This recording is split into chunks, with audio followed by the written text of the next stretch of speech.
Again, another picture showing a similar thing, but what this shows is also what the capacity additions look like in terms of the various sectors. And one good thing to note is that the uh, coal deployments are certainly decreasing and the solar deployments are increasing. And here is the solar PV deployment.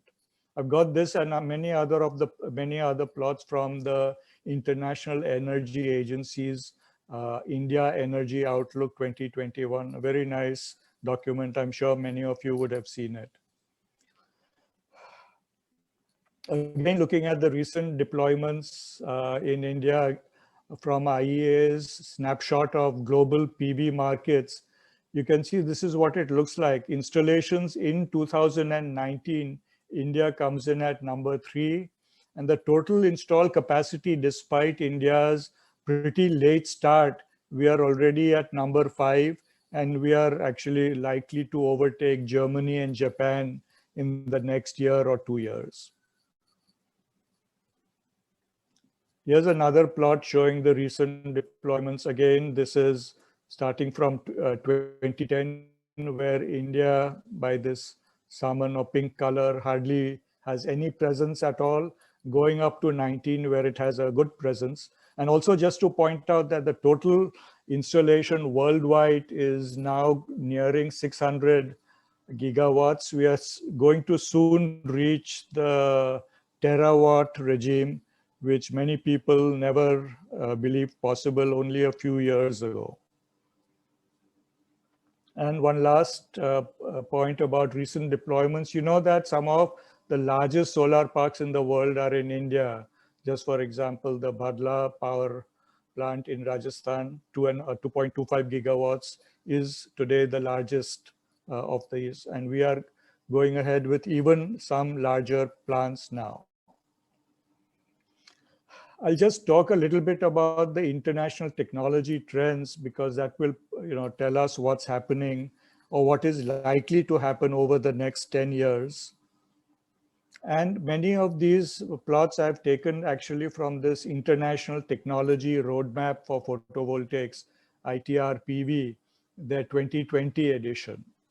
The first important thing, of course, is the monocrystalline cells, silicon cells, are going to really replace the multicrystalline cells. Even today, they are the dominant cells, but over the next few years, going from 1920 right up to 2030, multicrystalline solar cells will be completely out of the market. So mono is going to be dominant. And the reason for that, of course, is clear.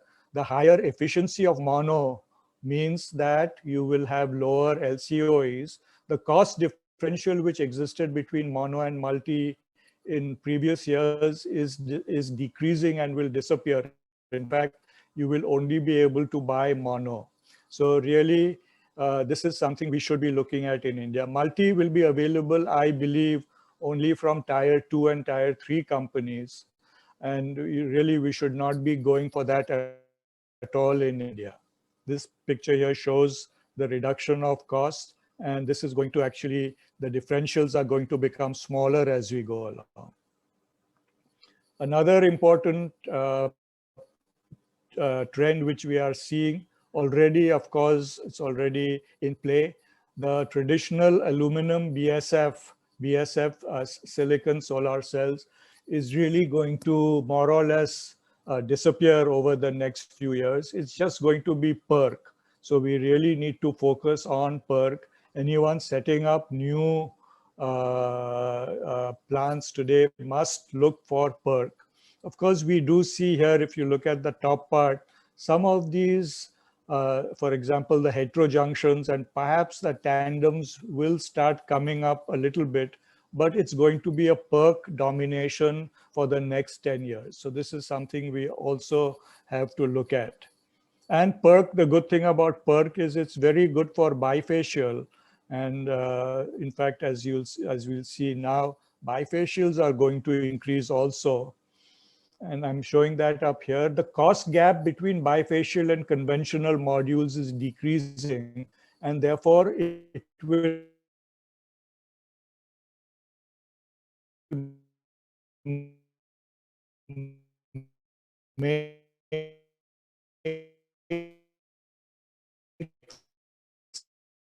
sense to go for bifacial. You can actually get better LCOEs with bifacial, since bifacial can add 10 to 30% to the power output.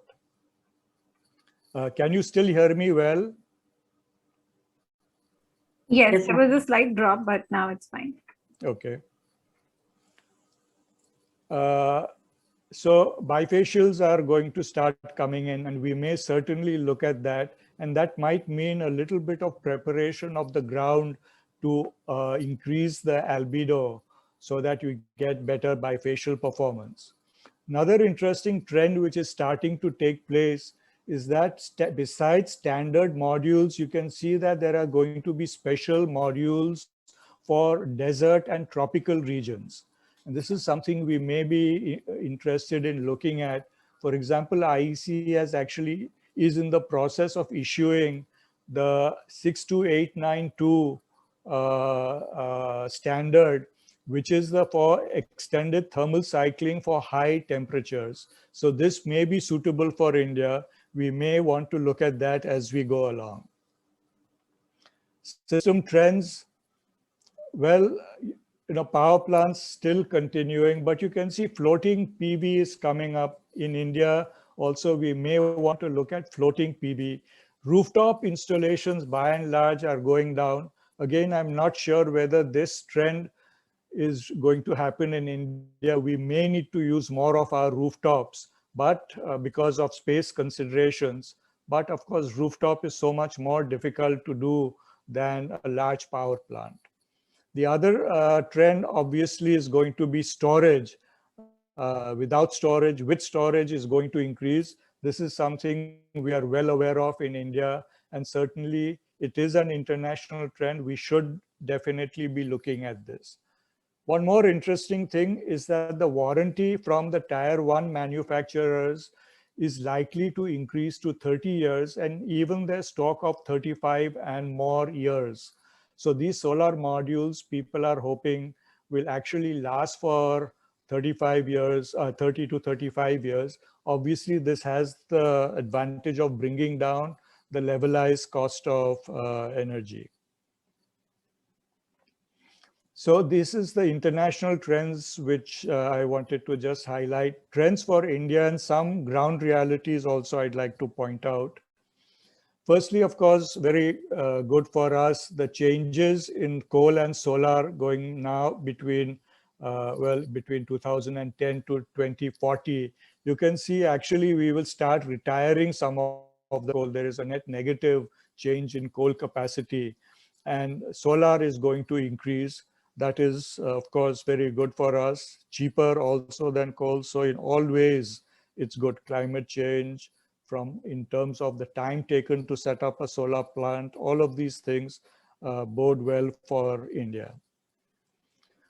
Also, the Indian market going from 2019 to 2040 is going to explode. Let's look at PV in particular. In 2040, India will have 30% of the world's global market for PV. So this means, well, it means many, many things. One of them, which I'll just touch upon very briefly, is solar manufacturing in India.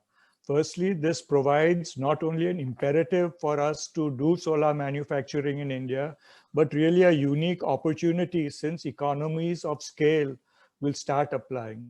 We'll be one of the, probably the largest or second largest market by 2030 or 2040, and we should be manufacturing our own solar panels. Continuous, however, I would point out that continuous R&D is required, even because the technology, of course, keeps advancing by bits and maybe even possibly a disruptive change. So the continuous R&D is something we will have to continue to do and actually enhance significantly in India. For example, a possible disruptive change might be the perovskite on silicon tandems, We have not seen that in the past few slides. And of course, we're still quite far away, if at all, from a possible field deployment, but we should definitely look at all of this. And as you're all well aware, the government of India has announced now the basic customs duty on cells as well as modules, really in an attempt to enhance solar manufacturing in India.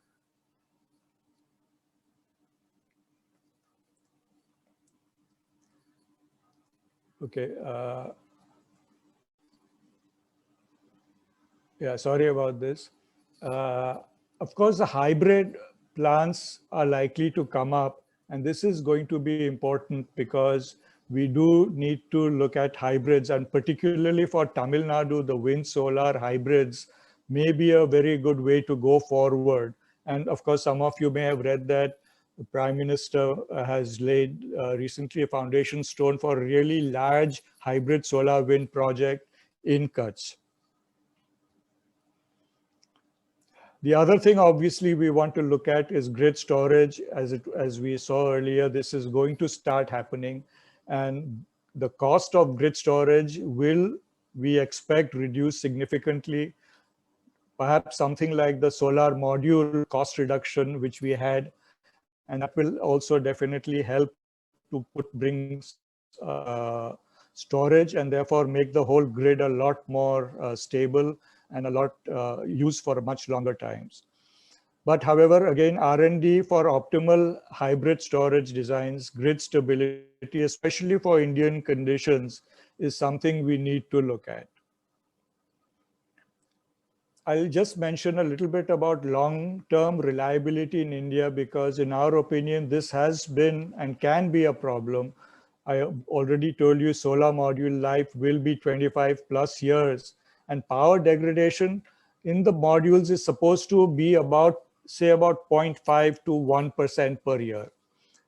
So power does reduce, but it should reduce by only about this much per year. But in India, we do have quite harsh climatic conditions, and we would like to really see what's happening in India.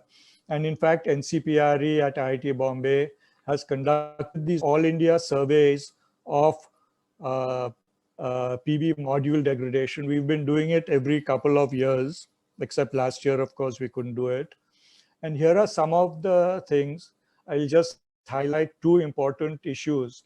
One is that climate seems to play an important role, and also micro cracks and cracks in the PV modules we see quite frequently out there in the field. For example, if you look at the climate, you can see that the hot zone, the hot climatic zones, is really performing worse than the cold, or the what we call the non-hot climate zones, includes the moderate climates also. So it performs significantly worse, and we may have to look at these special certifications which I mentioned.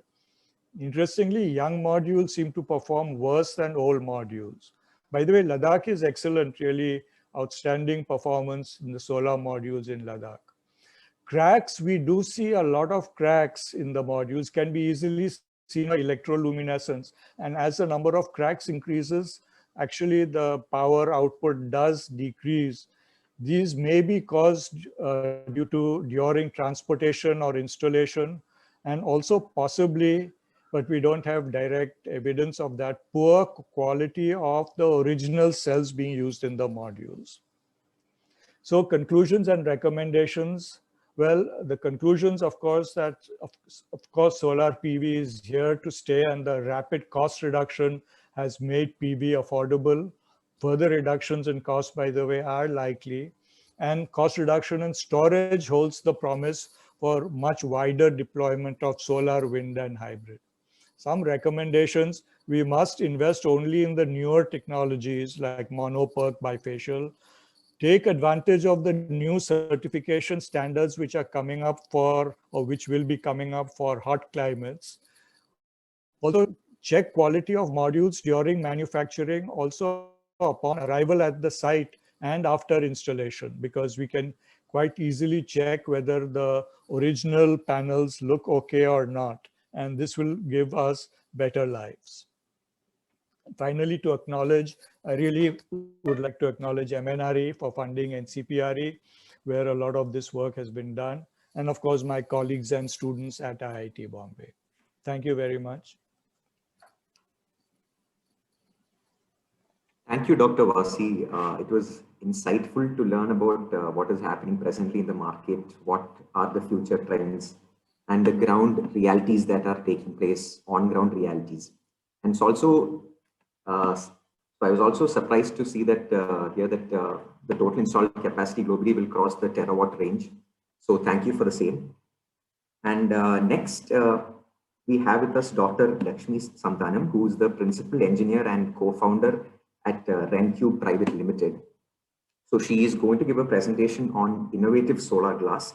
To give a brief introduction on Dr. Santhanam, she holds a PhD from the University of Cincinnati, USA, and has authored more than 15 IEEE publications. She started her corporate journey immediately after finishing her PhD and has worked for more than 10 years in corporations like Qualcomm, Intel, and Cisco. So she is one of the lead inventors of the motion-free optical tracking technology. And at RenCube, she handles business operations, product development, and activities. So over to you, Dr. Lakshmi, for the presentation. Thank you, Isaac. I'll start my screen sharing. I hope it's visible. Yes, Lakshmi, it's visible. Yeah, thank you, WRI, for this great opportunity to present in this among those esteemed panelists. It's really an honor to be presenting here today. So yeah, over to my presentation. Let me know how you want to handle the questions. I can go through the presentation, or if you, is it like or we can keep it as a post-interactive session. So RenCube is a solar R&D company. We are based out of Bangalore. It was started by a group of ex-Cisco people. The primary product from RenCube is an innovative solar glass. This figure here shows our flagship product, which is a new type of solar panel. We have created a light redirecting glass that can capture more sunlight, and it can boost the overall energy generation in a panel by 20% more. So the problem that we are trying to solve is we want to increase the solar power. We want to make the solar panels more efficient. And so let me take a specific example. So all of us are familiar with a panel with a watt peak rating. So you have 330 watt peak, 450 watt peak, and it's increasing. And what it actually means is this is the peak rating of the panel. And when do you get this peak rating? Only when the sun is like falling directly in a perpendicular fashion on the panel. And this is what is being done when the panel is tested under the sun simulator in the manufacturing line. But what is largely unknown is that this peak power is seen less than 1% of the time in a year. So it's only when the sun is falling in the perpendicular direction you get it. So, but then why pay for this peak price? And this is the problem that we are trying to solve. So and the solution that we have on the table is called the motion-free optical tracking technology. So we are telling that we'll be just like the physical trackers. So all of you are familiar with the term of the physical trackers, where you have panels that are mounted on a huge structure, and you have motors and gears so that like the panel keeps facing the sun, just like the sunflower keeps tracking the sun. The solar panel in a physical tracker keeps following the path of the sun. Now, what we have done is we have thrown away all the electrical and mechanical components, and we have softwareized the process of tracking inside the glass. So we have a new type of glass. The glass has a new profile, and this profile of the glass can capture sunlight for 365 days in a year. Through the day, it keeps tracking the sun, and thereby it collects more sunlight and boosts the energy. So if you take the energy generation in a panel, right, it is a bell curve wherein your panel is actually not giving, your 330 watt peak panel gives you only 160 watt hour at 9 a.m. in the morning. And now what we are telling is we are enlarging this area by saying we'll give 20% more energy in the mornings and in the late afternoons when the panel is not giving its peak rating. And one point to be noted is we never overshoot the peak rating of the panel. So at the noon time, if there is a necessity, like in December, you never get the sun high up in the sky, so we redirect. But in other seasons, when the panel is already generating the peak power, we don't do anything. And this is a technology that works across latitudes. It works, there's no geographic constraint to say this particular glass design works only in Bangalore or is specific to India. It works across the globe. And this is something that we have tested with our software. And your panels you continue to do as a solar developer or installer, you continue to mount the panel at the latitude tilt that is recommended. But what changes is the glass that is going to be sitting on the panel. So before moving to further things, I just wanted to give you the science behind this innovation. So what we have done is goes back to the 12th standard physics, the concepts of total internal reflection. So this figure here clearly shows that when the light is falling on the glass at a certain angle, the path of the light would have gone like this, but beyond a certain angle, the path of the light changes and you get the light totally internally reflected, and that's called the TIR light. So this is a concept that is used in fiber optics, where for communication, and this is something that is used like in periscopes. You have lens elements so that the light the path of the light changes, and this is the concept that we have used in our glass. We change the path of the light so that it moves towards the solar cell. So if you look at the concept of optical tracking, right, there's been a lot of research that has been done in the past. Like I would like to specially highlight about the concept of, so a lot of optical tracking solutions are there in CPV. But 2 points to be noted is this again needs a tracker, because you have the lens element to capture the light. It concentrates at a point focus. So, and at this point focus, you have your, the silicon, the solar cell, and the light gets concentrated. But then to get this perpendicular incidence of sunlight, you need a tracking system. The whole thing, the whole optical element gets mounted on a tracker, and then it gives you this benefit. Now, we are the only ones in the world to have created this motion-free tracking, so that the light, the optical elements, the lines that I'm drawing here, this is the light redirecting glass that sits on the either sides of the solar cell array, and the sunlight that falls on this light redirecting element gets redirected to the solar cell. So Saint-Gobain had come up with a glass which is called Albarino G glass, where they have a pyramidal structures that run through the surface of the glass. And that gives about 4%, and they exited the business, and now they are into other, using this, they are like giving other recommendations for agri-PV solutions. So if we do a side-by-side comparison of what is it that you have and what is it that exists in the industry today, your traditional panels have a flat glass. Now we have a new profile or created on the glass. It's a mixture of, it has a profile and it is flat in certain areas. So, and this is our patent, and we have filed many patents on this so far, the unique layout of the cells and the arrangement of the light redirecting glass. But a couple of points to be noted is this is not a glass that I can retrofit in the existing technologies. There is some minimal changes in the manufacturing line that is needed, and it is not concentrating. We are uniformly redirecting light across the solar cell. The blue areas are the solar cells. So the current that is generated across the rows is same because it is uniformly increasing the illumination. And we have done extensive study in standard industrial softwares on this design. And we have also used our own proprietary software. That's about 200,000 lines of code that we wrote to come up with this glass design. and also study the energy increase. So we have seen that this glass works across geography, right from Singapore all the way to London at 50° north. And we have also looked at what is it in means of, since you're collecting more sunlight, does the temperature increase? How much it increases? It's about 2%, less than 2%. And we have also studied the the power intensity variations, right, across the solar cells, and that variation is less than 1%. And the temperature and the power intensity studies, all of this has been done on software, and we need to conduct the real-time experiments.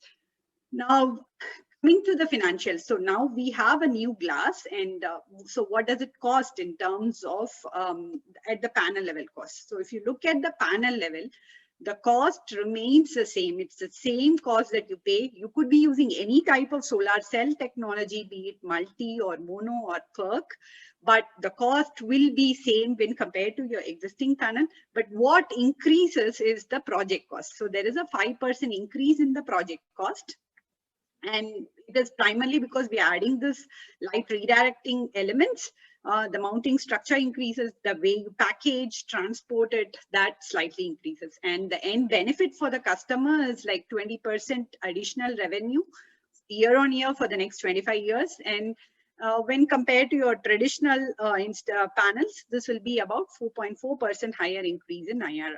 And all of this in terms of the LCOE calculations, it translates to a reduction of 11%. And that's a significant great game changer in the industry.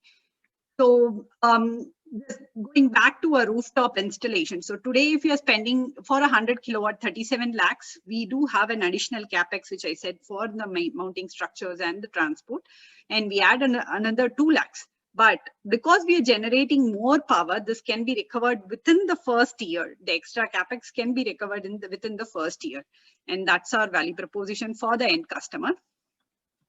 So we are experts in redirecting the sunlight, and now we have enabled this for the PV solutions. But we have the software and the software expertise to create with new glass. For solar water heater use case, your entire building facade can turn into an energy generating unit. And we are also having ideas about daylighting use cases like solar shelf, where you can send more sunlight to your puja rooms and other dark areas in the houses, both in residential and in commercial spaces. This is a prototype that we have put up on our roof, and we are testing it. So as seen here, this is the light redirecting element. I can also show a sample piece of the same, where it is like a elongated tube light rod, but it has some kind of special grooves on it. And you have 2 of these sitting on either sides of the cell. And this will redirect sunlight that is falling onto the solar cell, and that's how it is boosting the energy generation. And we are continuously monitoring this data and collecting this information. This is the executive summary of our team. We have been primarily working in R&D mode for the initial years, and now we have filed our patents. We got few grants from the government, and currently we are engaged in executing our pilots with our partners. We are also working closely with glass manufacturers to make this in an industrial scale. We initially made it in Firozabad in a cottage workshop. And this is a founding team consisting of Balaji, Janardhan, Deepika, and myself. We were all ex-colleagues in Cisco, and we came together to build this company. Janardhan is our other partner who comes from manufacturing background and helps us with various manufacturing activities. And these are the set of partners. We are working with both the glass manufacturers and the PV manufacturers. They're all very excited about it with our new value proposition. We have done also several incubation programs and got recognized in various global challenge event. We came first in the Climate Launchpad event. And we are also partnered with academia for our research funding and other research activities. Thank you.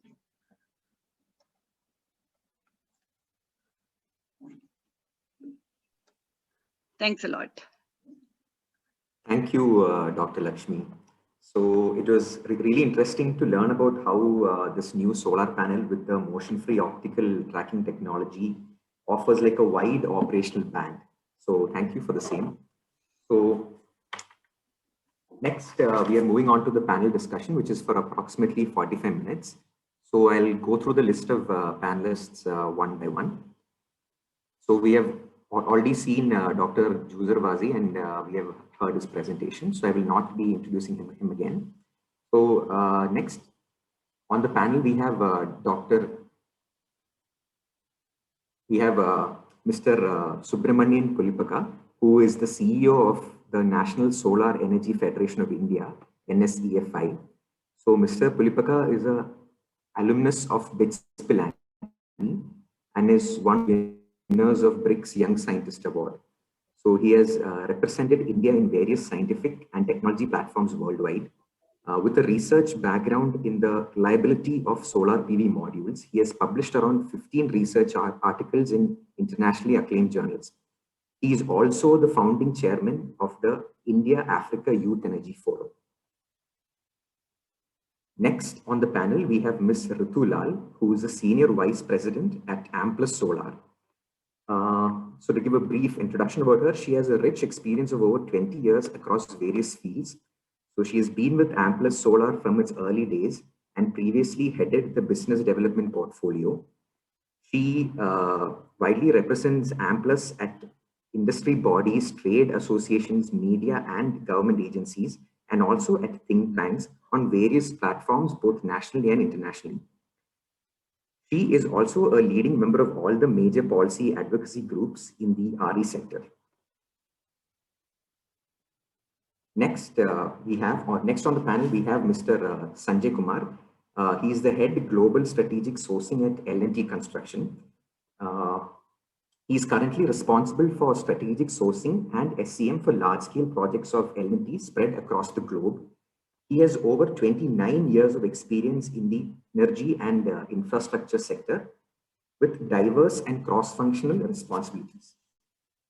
He has been responsible for execution of 68 medium and large projects in areas such as thermal power, hydropower, infrastructure, RE, etc.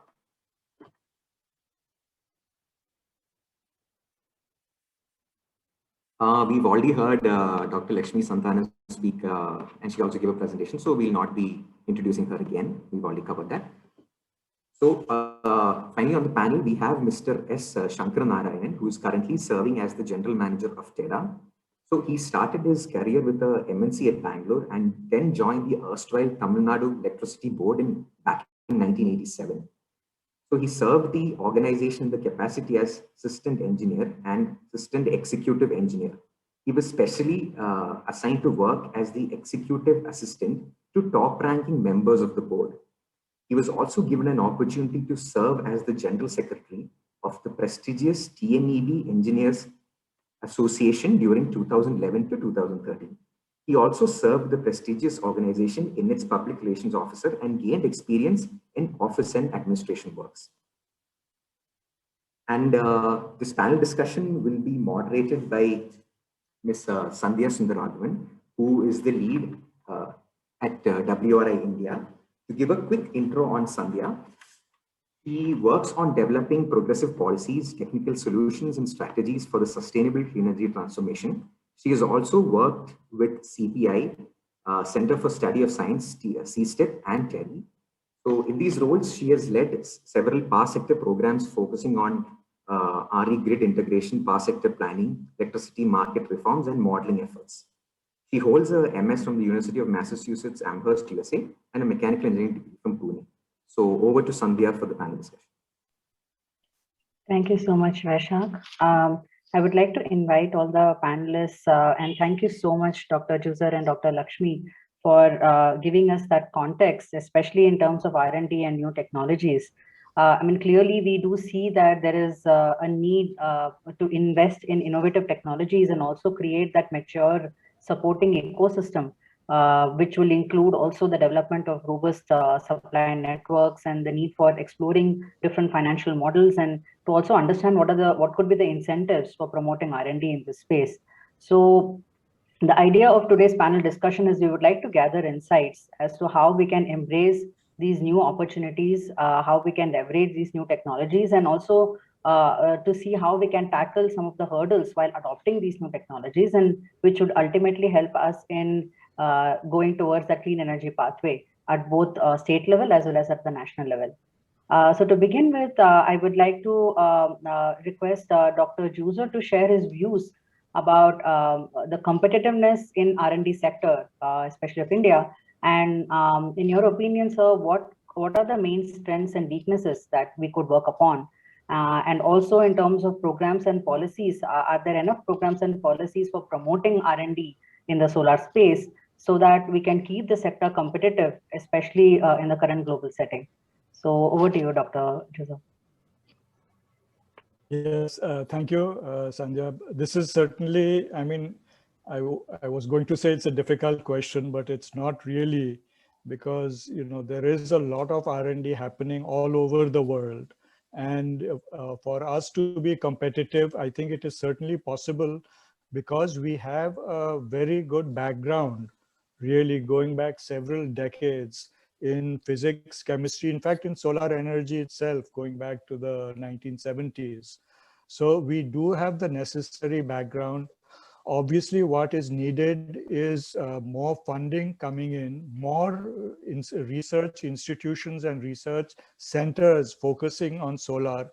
I think this would be a very good investment, because there's no doubt that solar will be one of the major activities for the science and technology establishments in India. So putting in funding here, which will help us in the manufacturing, but also in understanding reliability issues and deployment in niche areas and so on. So we must put in more funding, and I'm sure MNRE is planning to do that. Thank you so much, sir. And I do understand that the technologies that you mentioned, especially on hybrids and grid storage, I think, do you think that there should be one central kind of system, or one central system, or one central body which is handling, having these centers which can help in building that knowledge base, or there should be more like a distributed structure in terms of having a lot of universities working in this space? What are your thoughts on that? Yeah, I would say that, we need actually all kinds of things. So certainly the universities should be involved, universities and of course the institutes. And the reason is that they have a whole lot of young students who are all, by the way, they're very interested now in climate change and therefore renewable energy. So we have to really tap this interest which they have. And they come up, of course, with some great ideas. Incidentally, Dr. Lakshmi, I must say that, it's a very interesting idea. These are the kinds of ideas which will come out of universities, which are, looking for absolutely new kinds of things. But we do need some directed, you can't have 10 universities all doing their own things. There has to be some coordination. And most importantly, I believe they have to be coordinating with industry.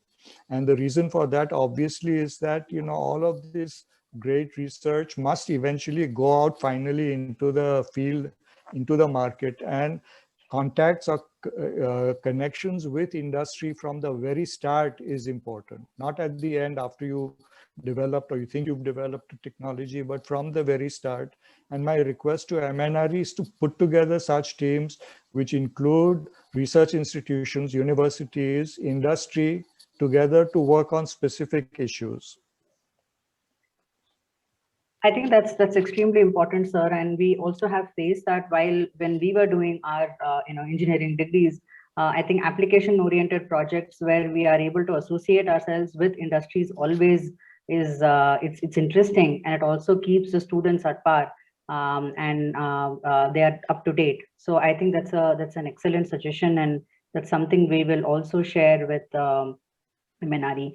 On the same lines, I would like to request Mr. Shankar Narayan from TEDA, if he could share his views with respect to what type of programs and policies are currently there in promoting this R&D, especially in Tamil Nadu.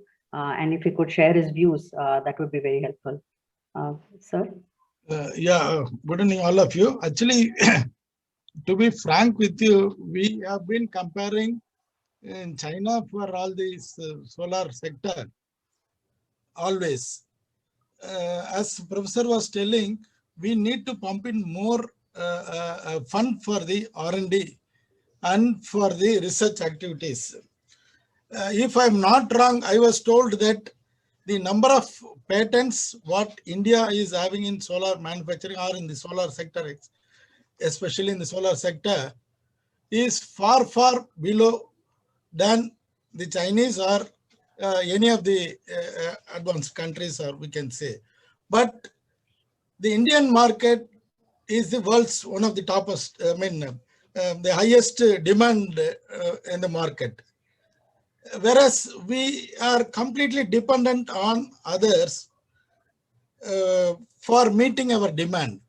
This scenario should be completely changed. I am fortunate to say that our state has attracted more investment, and 3 of the solar manufacturing companies are going to be there in Tamil Nadu in next few months. To say that, I'm proud to say that Indian company, the major Indian company, Vikram Solar, has signed an MOU with our Tamil Nadu government on 23/10/2020. And they are going to set up a plant near our Sriperumbudur. And the other one is the First Solar, which is also coming to our state. They are also going to put up a plant in Tamil Nadu. It was signed in December. And the third one is that Sun Edison is going to come up in Tamil Nadu in a big way. So I'm proud to say that Tamil Nadu is not only the state for solar and wind generation, it is going to be a big hub for in solar manufacturing also. Already in the wind sector, we have manufacturing facilities from Nordex, green composites, etc. in our Tamil Nadu. Now this solar manufacturing is also added. So Tamil Nadu will be one of the forefront state in respect of the RE energy. My humble request is that, as our professor was telling, we need to have more number of patents rather than more number of papers, if I'm not wrong. That is my humble request, and our academicians and our Dr. Lakshmi was talking about some patented technology. We need to have such kind of patents, number of patents more, so that our students not only behave like a bookworm, they should be also practical and to be saleable and to be very practical to meet our demands that our India is going to face. Because everything is there. See, we have been talking about the generation that solar, wind, hybrid, everything is in Tamil Nadu. And similarly, manufacturing also is coming.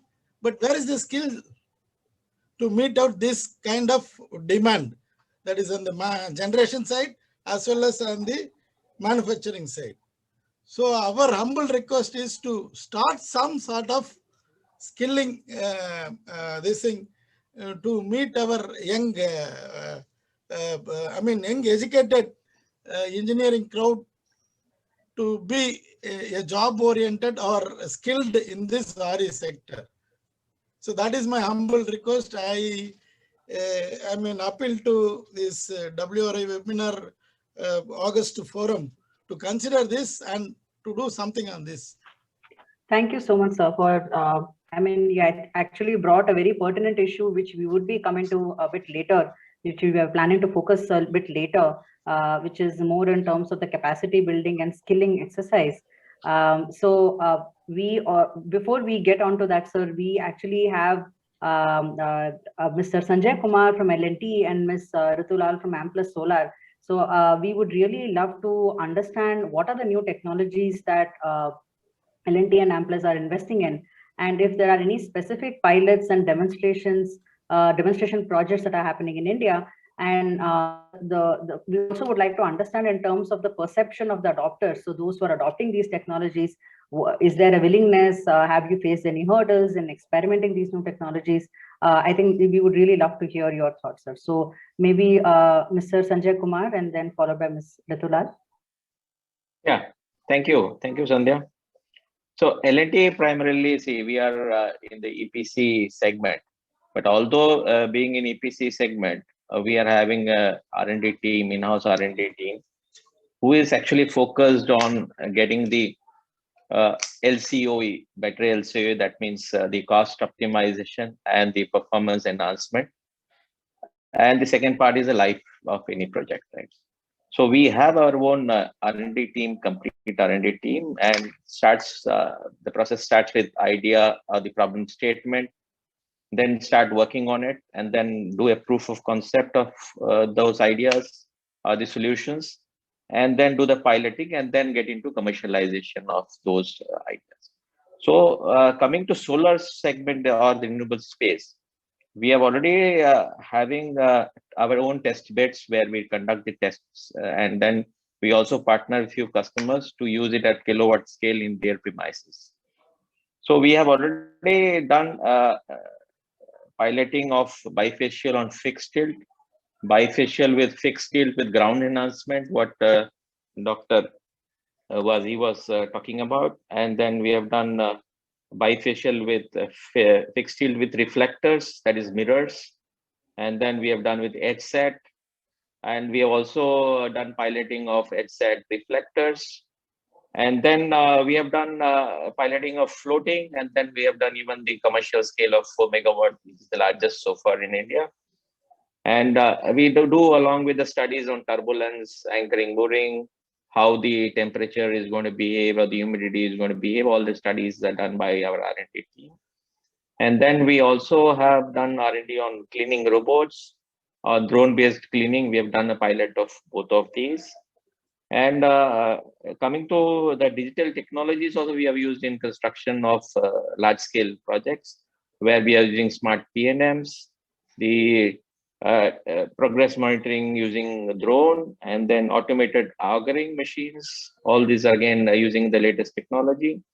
Even the stores are being used by using digitalized tools, and surveys also is being used by drone surveys. And then we have started getting into a new segment, is that green hydrogen. We have even started working before the hydrogen policy was announced.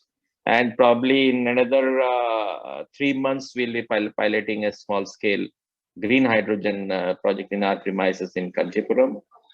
And we are looking at doing a lot of new technologies, which is either a incremental change or a disruptive change. We are working on both of these.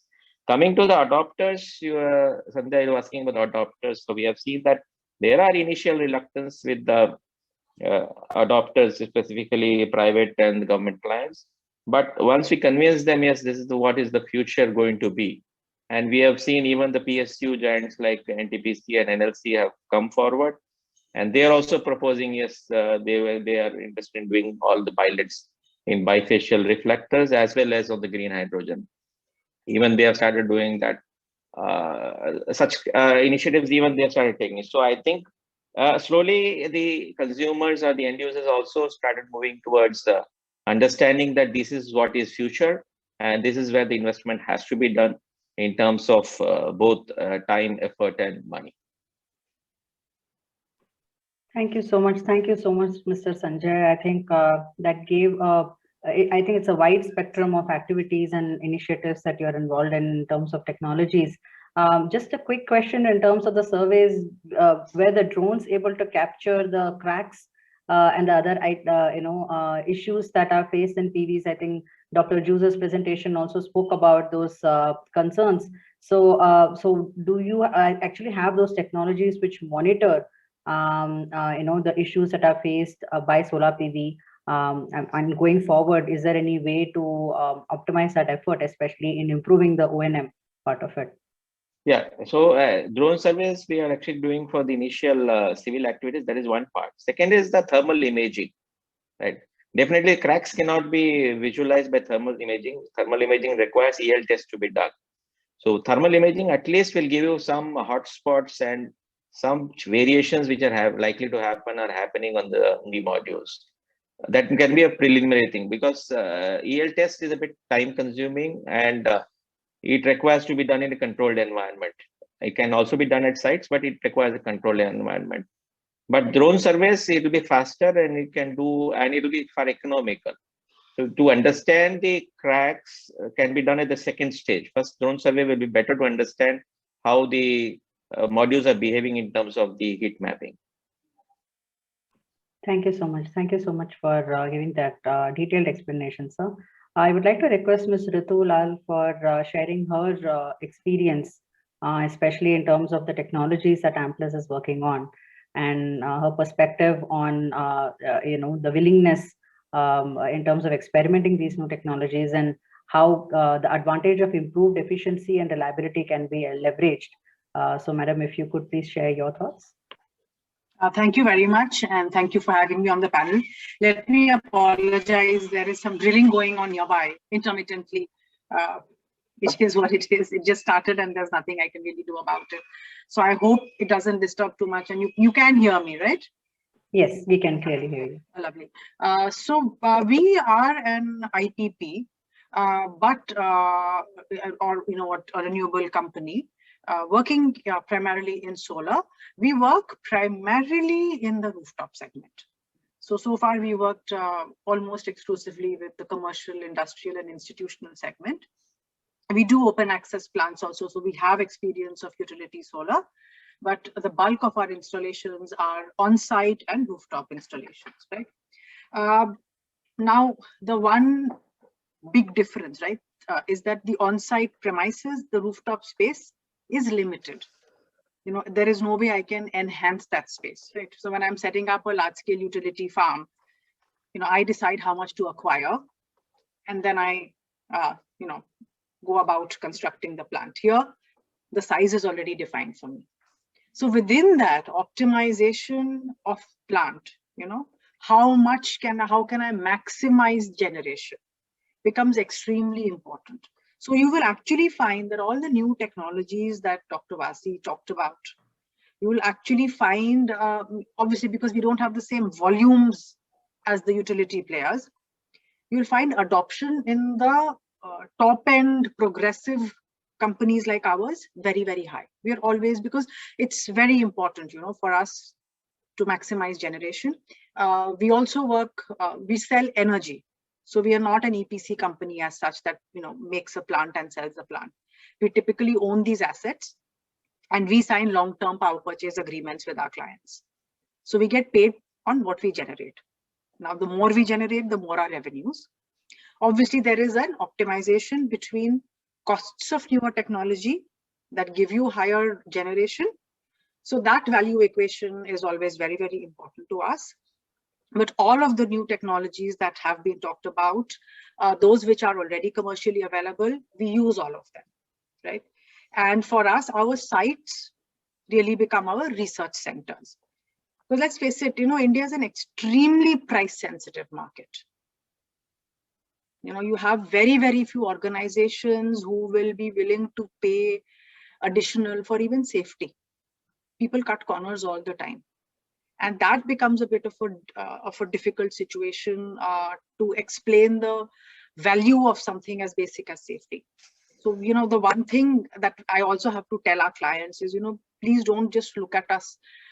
Don't do a straight L1 comparison, because you'll never find Amplus there. But for the value, for what we provide, nobody can do it at a better cost. So unfortunately, our market is very, very price sensitive. And Dr. Vasi's presentation, if you look at the polysilicon market, that 20% which is still available today, the bulk of that, the biggest market for the old technology is India. And really the large scale adoption towards the newer, the PERC and the mono technologies is not being driven so much by a demand from India as to a supply situation. So it's no secret that the bulk of what we use has a very, very high import content, if not on the module side, definitely on the cell side, right? And as the producers have increased their capacities and reduced costs, That is what is actually driving the large scale adoption of these newer technologies in the utility segment in our country. That is something that we have to start with. Now, in terms of what else do we do in technology? So I don't manufacture anything, right? So I'm not tied to any one particular technology, which is true for all IPPs, right? We can scout the market to see what is available and what is most suitable. So there are instances where you have bifacial, which are very, very suitable from a tech point of view. So we are able to adapt and use whatever is available and customize it to the individual site requirements. What are the other things that we do to ensure that technology helps in higher performance?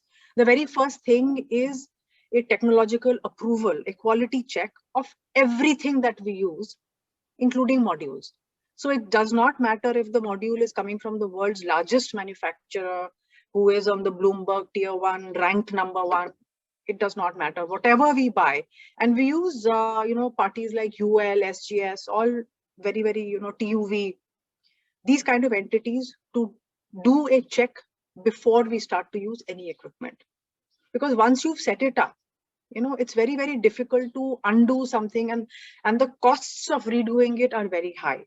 So we are willing to put in a little more, and nothing is used without testing and approval, never mind what the stamp on the manufacturing certificate says. And I would urge other people to start doing the same. The second thing that we've started doing, and this is internal, is capturing generation data. So like I said, how do we charge for energy, right? There's two big aspects to it. One is, what did it cost me to set up, and what will it generate? Now, it doesn't really matter whether you're setting up in a Delhi or a Mumbai or a Bhopal or a Jaipur. The cost of setup is pretty much similar, but the amount of generation changes significantly across these 4 geographies because of the amount of irradiation that we have, right? You get that, and it's all forecast. I am forecasting today what the generation is going to be over the next 15, 20, 25 years, whatever the duration of my agreement with my client is going to be. If my generation number is wrong, I may never make money on that account. It's very, very difficult to walk out of these PPAs. How do you walk out? Your plant is installed on somebody else's location. And you can't just walk out. You can't remove those assets. Half of them are not usable. Forget the fact that you can damage modules, and other than modules and inverters, nothing else can be reused. It's just not a viable option to say, it's not a car that I can repossess and take somewhere else. And we found very early on, so we've been in, our first plant came up in 2014, that the satellite generation data that was available was over optimistic. And we started, setting up pyranometers at sites where we had interest to figure out what the actual generation was going to be. And we found that, this inflation was in some cases, it was like 15% higher than what we were actually getting through measurement. So this is something where, again, we invested. Every site that we have, every site, whether it could be a tiny 50 kilowatt site or a 100 kilowatt site or a 5-8 megawatt site, each site we track, and we have our own pyranometers installed. And we have remote monitoring technology that we again had to develop in-house, because when we started to work, rooftop solar was in its infancy. And we found that the SCADA systems and all that were available were again suited for the utility segment. Right. So we developed our own in-house. And this is something that we can actually sell to others. And every site, we have over 400 sites in the country. Each one is remote monitored. It tells you when to clean. We started, as with L&T, we have also started experimenting with different formats of robotic cleaning.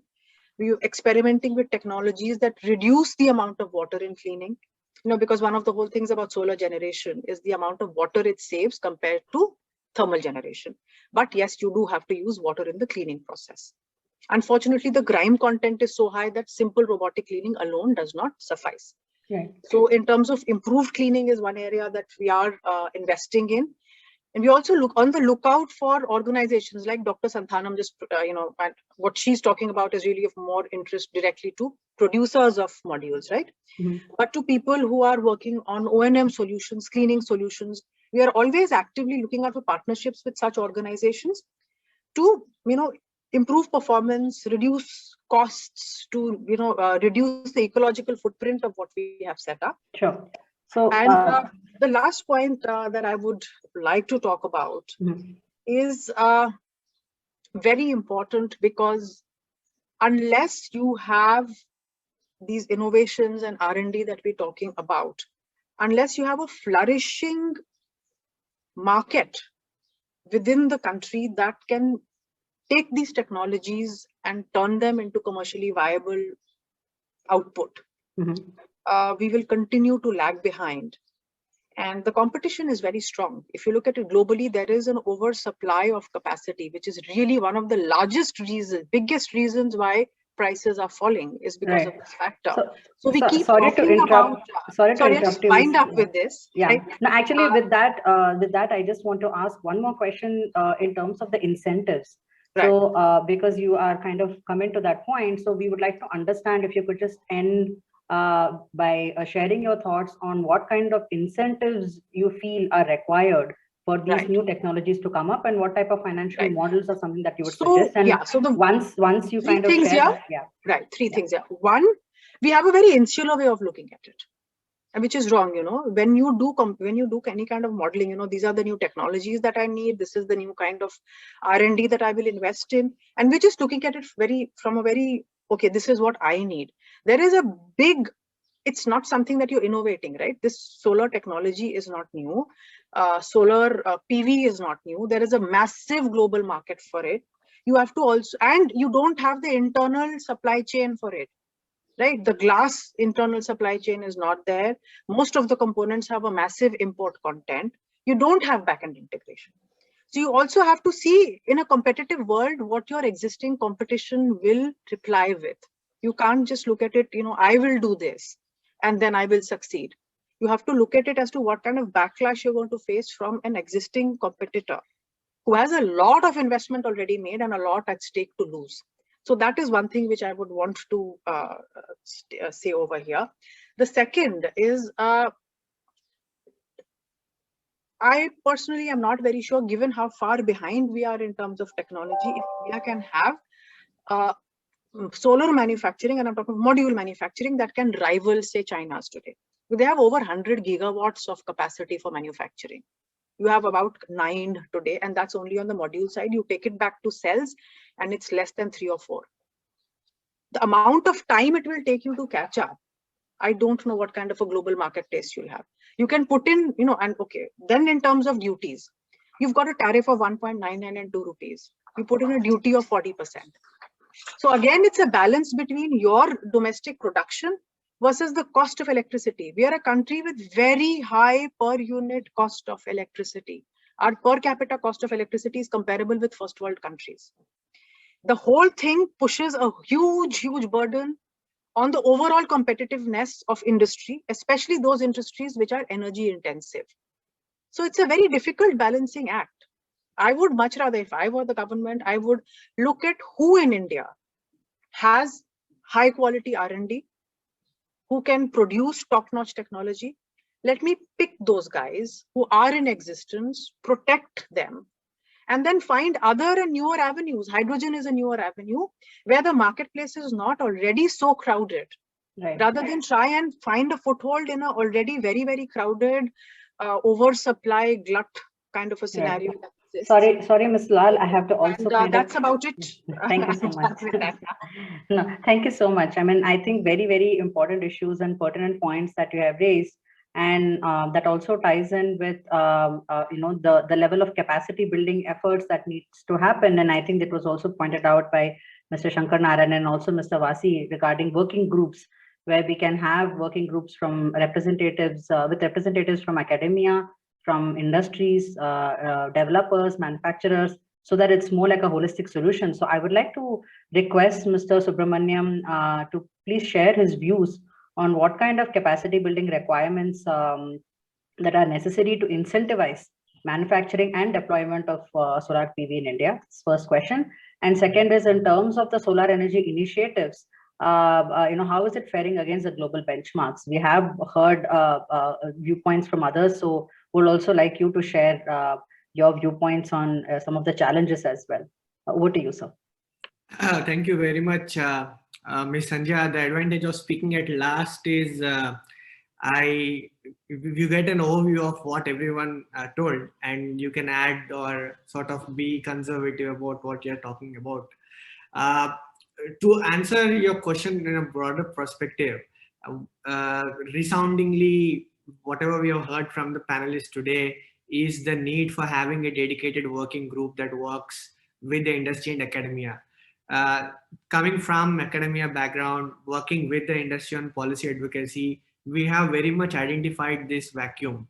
And just 24 hours back, we have announced our intention to launch NSCFI Industry Academia Council, which is sort of an extension to the existing Research Advisory Coalition, where as an industry body, we represent more than 142 companies who constitute to 90% of India's solar market.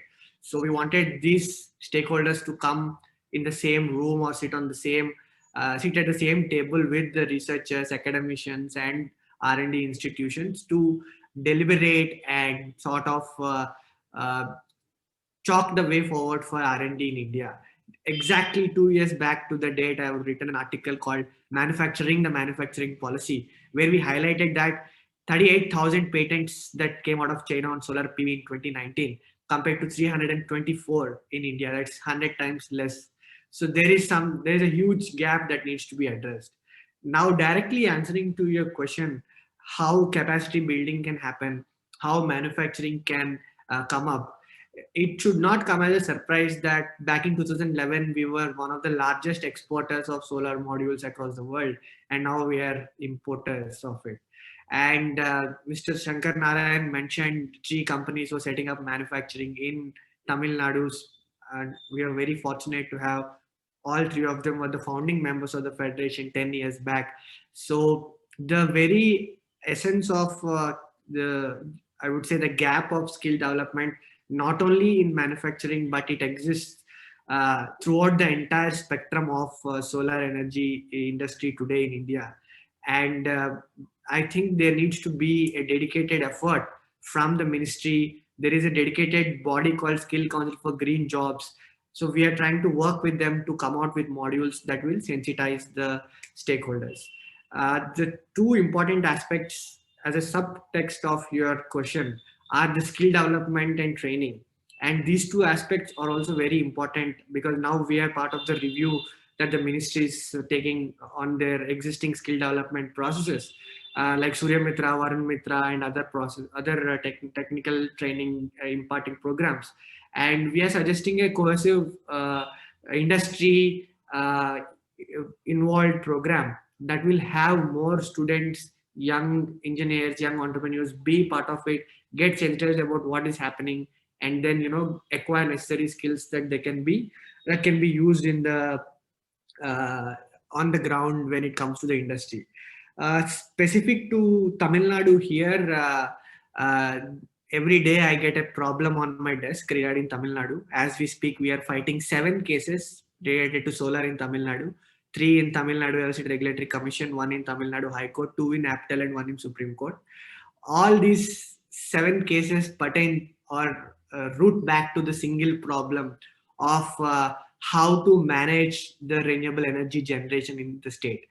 It is without any doubt we have to acknowledge Tamil Nadu's very progressive policy of developing an appetite early in India's renewable energy journey for renewable energy. However, to some extent, the renewable energy generation is being sort of perceived as a, I won't say existential threat, but it's somewhat in that similar lines by the entire state. And I think this will directly form a good precursor to your next question on the new technologies. Some of our panelists have mentioned about green hydrogen, and I also heard someone mentioning agro PV. These are 2 upcoming new technologies, and I have to appreciate Tamil Nadu's preemptive move to sort of streamline rooftop solar generation via net billing. at the very initial stage of its rooftop proliferation. So now only demand-based rooftop is being, solar is being proliferated in the state, though Tamil Nadu is still not in top 5 of rooftop solar generating states in the country, but we are sure that it will come near to its target of 7 or 8 gigawatt in the coming 10 years. So the new technologies, when we talk about green hydrogen, when we talk about agro PV, these are very much intertwined with solar. And I think states like Tamil Nadu, which are RE-rich states, should very much use the extra renewable energy to be, generate these new technologies and streamline or decarbonize their energy intensive industries. We are going to launch National Green Hydrogen Coalition on 26th March. We are bringing all the new relevant stakeholders on green hydrogen to act as a single point of contact for the government. I was very happy to note L&T's upcoming project in Tamil Nadu. Even before the National Hydrogen Mission is launched, some of our members are already very actively working on green hydrogen, and this will be a very good positive step. But the third important aspect, which sort of dates back to my conversation with TEDA officials almost 2 years back, where I was in Chennai with some of our panelists here, Ms. Ritu and others were also in Chennai for the CAI summit. And at the sidelines, we interacted with TEDA officials and TN Jetco people. So there is a very sort of a tricky problem for Tamil Nadu, specifically for renewables.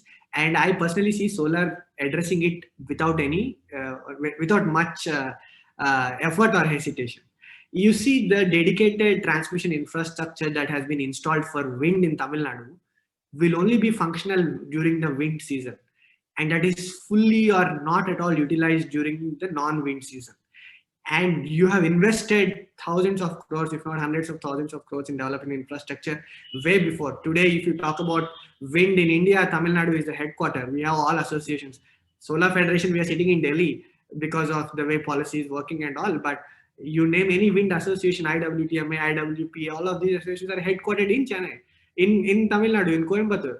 So that shows the impact of wind proliferation in Tamil Nadu. So what it was a wishful thinking that why don't we combine this so-called hybrid, which has been recently announced. Prime Minister has launched he sort of laid the foundation stone for the upcoming project in Kutch. So this kind of hybrid of existing wind infrastructure to solar can help address two issues. Number one, the infrastructure that is now laying waste in non-wind seasons, which is almost the last time I saw it was 8 months or 7 months in a year. That is still 60 to 70% of the time across the year. Why don't you have solar near that particular evacuation infrastructure and pump solar when you are not utilizing it for the wind? And the same solar can just not only need to be plain solar. Today, some of the aspects which you rightly mentioned in your question are the challenges of land, cost, and other issues. And land is going to be a very big issue. And we have a very wonderful opportunity here that our government wants to achieve 100 gigawatt of solar by 2022. At the same time, it has a parallel goal of doubling farmers' income. So why don't we combine both of them? Have solar, you achieve your target while doubling farmers' income. For that, agro PV is a very good example. And for the last 2 years, unfortunately because of COVID, I couldn't travel, but we have traveled to 11 different sites across the country where agro PV is installed. And we made a report and we presented it to the government. And we are very happy that in the last week's parliament, for a response to the question, Honorable Agriculture Minister cited our report, that you can take a reference from this report and see how agrivoltaics is progressing in the country, and how we can sort of frame policies or regulations to promote more and more projects that encourage the co-location of solar and agriculture. But before I conclude, I'd like to say that the three aspects of solar today which are widely spoken about. One is the installations, both utility and rooftop. Second is manufacturing. The third is the pumps or agriculture related activities. All these three, or rather four if we include the subsector of rooftop, Tamil Nadu offers a very huge market for everyone across the country. Utility scale, Albeit there are many problems, albeit people are not getting paid since last 2 years, utility scale is still a very good and lucrative market for developers to sort of examine or exploit the potential in Tamil Nadu. Rooftop, on the other hand, is an open area.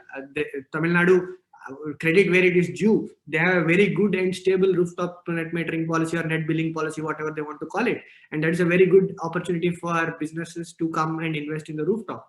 And when you talk about manufacturing, like Mr. Shankar Narayan said, we are very, I think, if I'm not wrong, by the end of this month, the cabinet will approve the PLI scheme for manufacturing.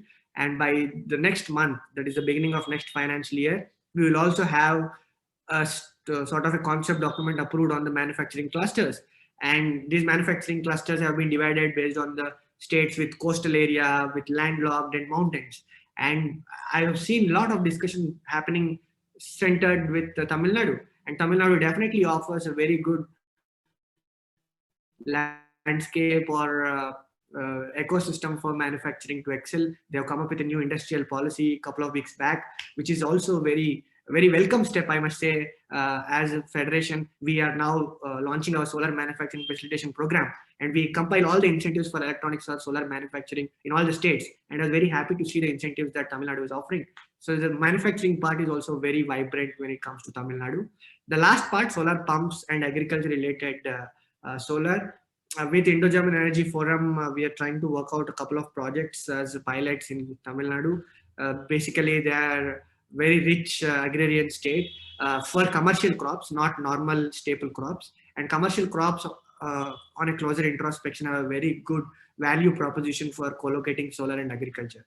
So with this, I think of all the 4 facets of solar energy proliferation in India, Tamil Nadu offers, or Tamil Nadu seems to be one of the most attractive destinations for proliferation. And undoubtedly, when you talk about renewable energy capacity today, Tamil Nadu in India is #1. And I hope in the future we'll have more cohesive and inclusive policies that will ensure that the proliferation happens, while addressing, of course, the impeding issues that are sort of being problematic for the industry to survive in the state. So with this, I would like to, conclude my remarks. Thank you so much, sir, and thanks for providing all the suggestions. And actually, it's really interesting to note that the coalition is already in place, and also your suggestions with respect to and your insights on how Tamil Nadu can leverage this. So with this, I would like to request Dr. Lakshmi to share her thought, being a niche player in the space. What is that one policy push would you recommend for promoting the use of innovative technologies, especially in the solar PV based segment? So Dr. Lakshmi, if you could share your thoughts. Yeah, thank you. So yeah, like being a new solar company, right? Like there are a lot of innovations that happens, and so a lot of things in the healthcare, biotechnology, and in a lot of other spaces you have new innovations. But being a niche player in solar, right? Like a lot of times I get mistaken about being a solar installer or a new solar developer. So it's always a very long haul game that you're playing, primarily because these are things like, just like in your biotechnology field or in your vaccine development field, the soaking time is more. The soaking time to test the technology is so long, right? And so that means so much of investment needs to be done and the framework needs to be there to enable an innovation like our startup is coming up with, to transform into a mature product in the industry, right? We, of course, from everyone we speak to, everyone believes, right, from the PV manufacturer, the glass manufacturer and consumer, they do believe that there is a tremendous potential with an innovation. But, it's all about the scale of proving, like, can I take my 1 kilowatt to 10 kilowatt and 100 kilowatt? And we keep actively scouting for, funds to support this. And this was already addressed by the other panelists. If we can have, like I would call, like, I have actively pitched about this idea in BIREC grant. If we can have something like the biotechnology ignition grant, like a clean technology ignition grant. So from MNRE, if such kind of support is given, And Subramaniam sir was also talking about the agri PV, right? We also have a use case for our panels, and for this we are working with Telangana University. But so to try a pilot. So we have this concept proved in our rooftop. Now we are trying to, expand it to other use cases. We want to try this to see how much better we can now, because our panels are transparent. It will let more light to go to the crops. There'll be better crop yield. You can have a better utilization of the land. So, but then now when we have to, scale it to 1 hectare or 1 acre, what is the increase in yield?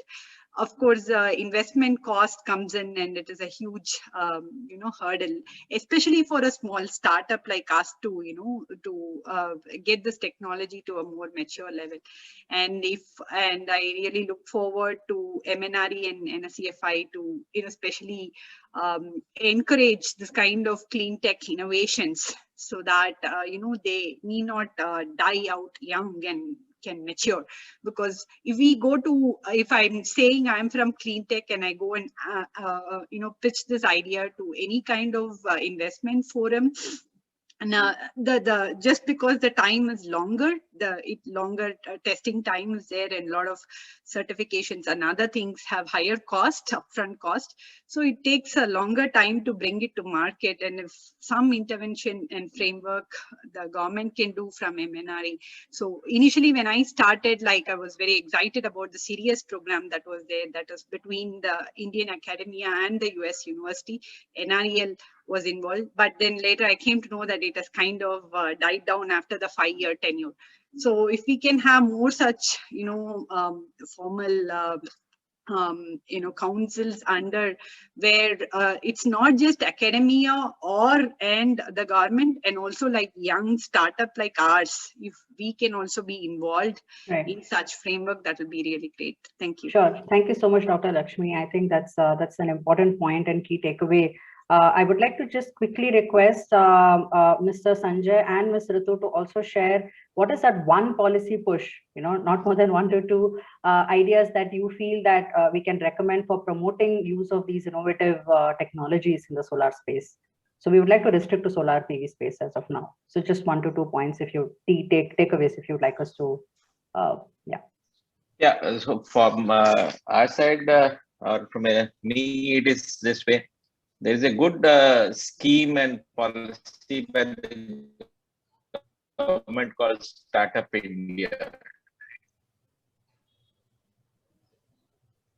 Your voice is getting incentive ideas, and then can you hear me? Hello, yeah, we can hear you better. Yeah, it's better. Sorry.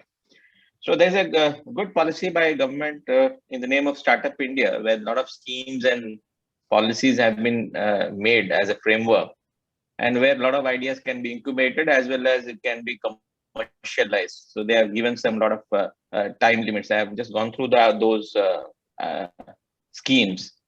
So if some of that scheme is reserved for renewables or green power or something like future for renewable sector, then definitely it will be useful, right?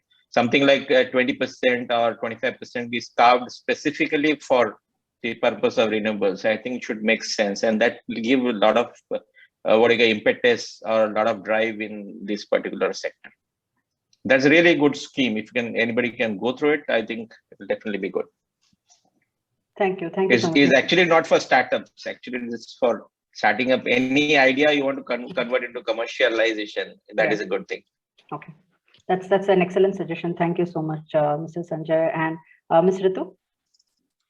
Yes, so for me, the biggest input that we can have is to have performance-based incentives and not focus so much on capacities as such.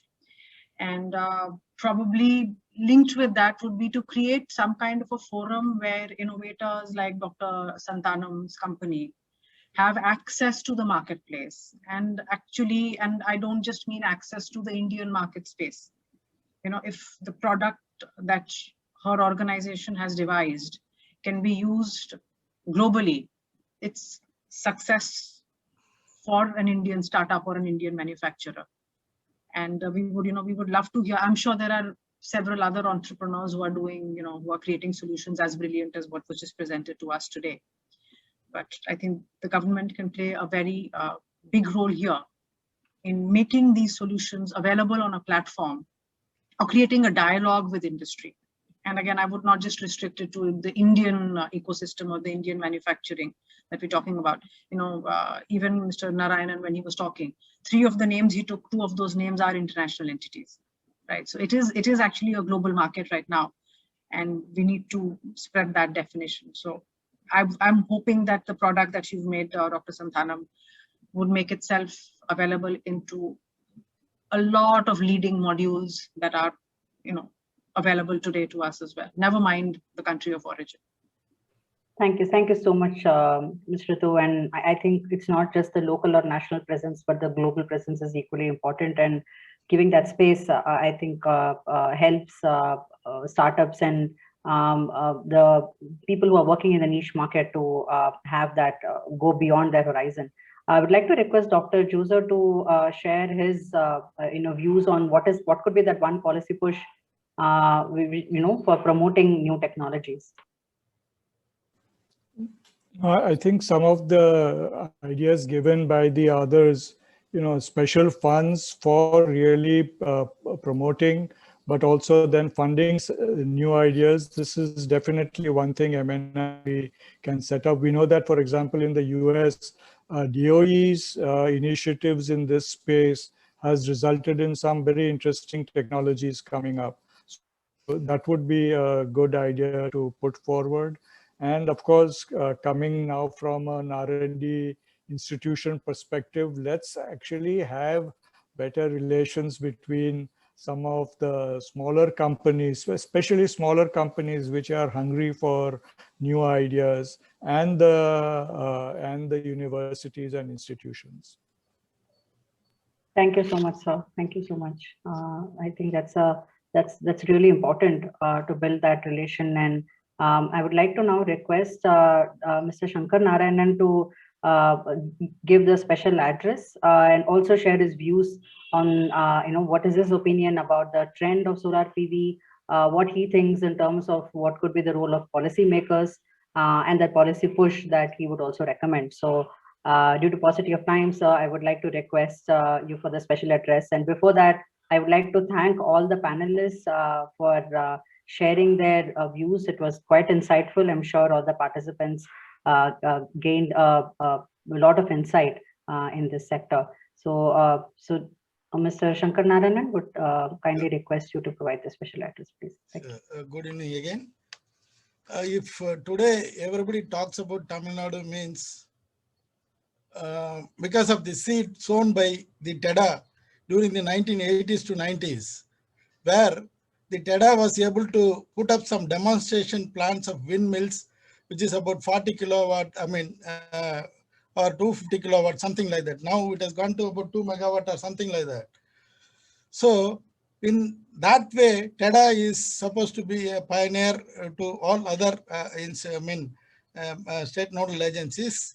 And that is because of which we have been talking about Tamil Nadu, which has been a trendsetter for both wind and solar. So in that way, this state nodal agency, we are executing some of the MNRE's programs, which I will highlight. We are executing the rooftop solar program, phase 2, for about 5 megawatt, which was allocated to our DISCOM. And for the next year, it is for about 50 megawatt, which will also be implemented by our TEDA. And the second program is the KUSUM-C, PM KUSUM-C program, which is going to solarize about 20,000 numbers, which is supposed to be the largest in India, with about 11 kilowatt capacity each, amounting to 220 megawatt of solar installation in the farmers' fields. As our Subramanian sir was talking about the agrovoltaics, we have already started with this KUSUM-C program for 20,000 numbers of solarization of agriculture pump sets. If it is being extended for another, say another 1% or 2% of Tamil Nadu, which comprises of about 21 lakhs, you think of the capacity addition of solar in Tamil Nadu. And the second two important aspects what TEDA is doing is, most of you have been talking about the hybrid plants. TEDA has already made a proposal with SECI for establishing a wind solar hybrid plant at our land at Kayathar by TEDA with the participation of our SECI. It will be comprising of 16 megawatt of wind and 12 megawatt of solar with battery storage of 5 megawatt. So this is going to be yet another demonstration plant, as we did it in 80s, 90s for the RE sector, for the globe, entire globe. I would say, I think Mr. Subramaniam can highlight this more as a, solar association. And second thing is, we are going to put up a demonstration plant of solar EV charging station. See, normal EV charging station, everybody can put, but we are promoting solar EV charging station from our TEDA, that the EV charging station should be, fed only through the solar panels. So that is what our ambition is, and we are trying to implement that. Not last but the least is, our DISCOM is working with SECI for putting up floating solar to the tune of about 250 megawatt in our hydro station. So that is also all in the pipeline. So with all these things, I think Tamil Nadu will be in a better position, and you will all help our state to grow much better, in a much better way. Thank you so much. Thank you so much, Shankar Narayan sir, for sharing that insight and for sharing that Tamil Nadu is a place where people can also experiment, and there can be pilot demonstrations. And yes, it's a place where we are encouraging a lot of developers and manufacturers to start and initiate different experimenting different technologies. So now I would like to hand over to Naren for closing remarks. Thank you, Sandhya. And I'm cognizant of the time, and we have gone over, so I'll keep my my remarks short. First of all, I'd like to thank all the panelists and all the participants who joined us this afternoon for the webinar on solar technologies for Tamil Nadu.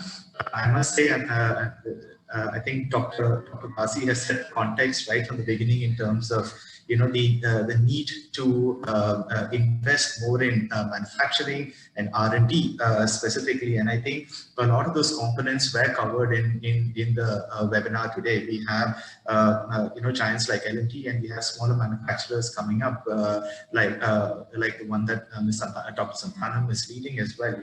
Both doing different types of work at a large and a small scale as far as R&D is concerned. And definitely, as Dr. Shankar Narayan said, there is a definite need for people to invest a lot more in developing new technologies, and that wide gap between what other countries are doing has been sort of emphasized on multiple occasions, and the need for us to sort of amp up our game in terms of what technologies can be developed in-house. And also, more importantly, because as Mr. Tulal had said, it's a very cost-sensitive market. A lot of the manufacturing and the R&D will go directly into the localization of manufacturing, bringing down the costs, and actually sort of boosting deployment, not just at the utility level, but also I think at the rooftop, CNI, and household level. I think finally, I also just want to add that thanks to the comments from Mr. Subramaniam, that there are a lot of initiatives being in the pipeline and just being released by the central government. And I think those are very encouraging steps, at least from a manufacturer point of view, from an installer point of view, and also from a consumer point of view. I think these are very, very encouraging steps that the government and the academia is sort of leading. And I think finally, I just want to also emphasize another key point is the collaboration of academia, of manufacturers, R&D, to all of them to work in tandem, not just at any particular stage, but throughout the entire life cycle of technology development. I think is critical in a country like India. And I'd like to end there. And once again, thank you all for joining us today for what was a very insightful webinar. So thank you once again.